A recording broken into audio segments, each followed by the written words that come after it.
We're gonna take a look at our stack pass here. And then we're gonna make this over under and the stack pass work together. So we'll start here. We're gonna start in close guard today. I'm gonna take my partner's 2 lapels, push them together into one hand. When I make this grip on the lapel, for me it's best to turn my knuckles to face my partner's face, right? I don't wanna point with my thumb, I wanna point with my knuckles. Now here I'll grab onto the pocket, elbow inside. I take one knee and put it right up the middle, and I open the other knee out. I'm dropping my hands, making my hands nice and heavy, and I'm sending my back towards the back wall here, pushing my back to the mat to open the guard. From here, elbows inside, and I'm reaching under my partner's leg to latch onto the belt. So both arms underneath, latching onto the belt. I want to start to get my partner's lower back off the mat. Right now it's heavy on the mat. I'm gonna drive my shoulders forward, pushing my partner's knees to his shoulders to start to make his back lay. But I need to get his back up off the mat. So as I drive my shoulders in, I'm gonna pull my partner's hips up onto my hips. Here. And now I can start to use this against him, right? I wanna pick a side as quickly as possible. If I'm starting to load him up here, he's just gonna get his feet on my shoulders and push away, shoulder walk away. Now I've gotta deal with his guard. I don't want his feet anywhere near me, so the moment that I drive in, I pull the hips up off the mat, I'm picking a side. I'm gonna take one arm over the top and latch onto the lapel here. My other hand is gonna shorten. What I mean by that is I'm gonna go from the side of the belt here to the back of the belt. At first I can use my arm to lift the hips, but I eventually wanna support my arm. So as I lift the hips, driving my shoulder in, I take this back leg and I put my wrist, my hand, right here on my thigh, so that my hand is supported. I'm not holding him up with my arm. My leg, which is connected to the mat, is forming a kickstand. Now that I have this kickstand, I'm gonna start to drive some pressure down, get up on my toes. My head side leg, if I can, staple this arm to the mat, it's gonna tremendously help me. And after I've stapled it, I'm gonna drag my partner's elbow toward his hips. As I pressure my chest forward, forward, forward, to pass. So we'll look at this once more. Let's get out of the closed guard. So connecting the lapels together, turning the knuckles to the face, grabbing the pocket, elbow inside. Knee up the gut, other knee's nice and wide, and I arch my back. The moment I feel the guard pop, elbows underneath.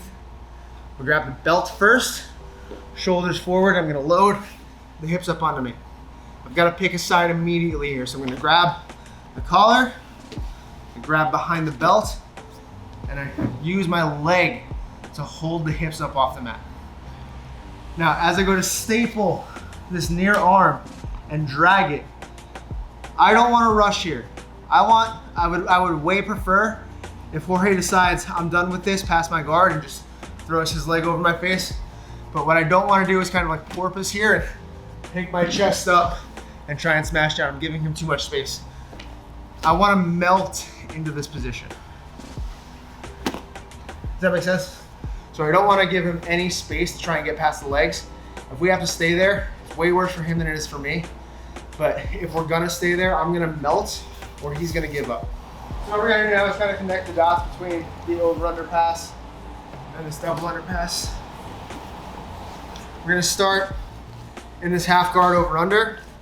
I'm gonna take my inside elbow in between my partner's legs. We dive under, connecting my ear to the pocket, connecting my shoulder to this bottom pocket, and get up on my toes. One thing we might have found in the warm-up drill is all of my body weight in this over-under pass is going into my outside shoulder, my left shoulder, right? You can see when I'm here that I can kind of drive this left shoulder into the sternum and make it very miserable for my partner. One of the ways he might defend this pass is to take his left hand to my right ear and start to push my head this way.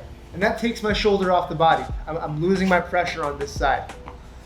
But when my shoulders turn, my pressure doesn't just disappear off this shoulder, it transfers to this shoulder.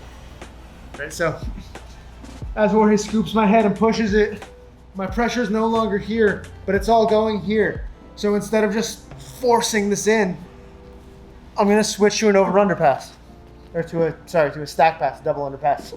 So as he pushes, I'm gonna pummel my leg keep my arm tight to my body, and drive heavy into my new heavy shoulder, my right shoulder. Scoop the pants, I reach across, I melt into position.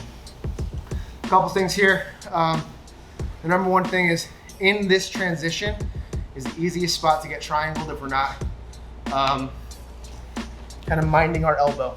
So from this over under, as my partner goes to push my head, I can't just pummel with my leg and expect to get to this over under, because the moment that my leg goes from the outside to the inside, if Jorge spots this, he's gonna shoot that triangle up and I'm drawn out, right? So as I go to pummel in, I've got to take my arm with me. I can either connect my arm to my body and form this wall between my elbow and knee, or I can lead with my hand and grab right here on the top of the knee and then pummel. See how my elbow is still kind of forming this wall. Now all my pressure is going to go into my shoulder, and I can reach across as quickly as possible, grab behind the pants and stack up. Now we're trapping, dragging, melting. Okay, so we're just connecting this over under. Our partner's gonna push our head from across the body where I want it, back to the same side of the body. We'll pummel our leg and elbow and go right into the stack pass. On three, 1, 3.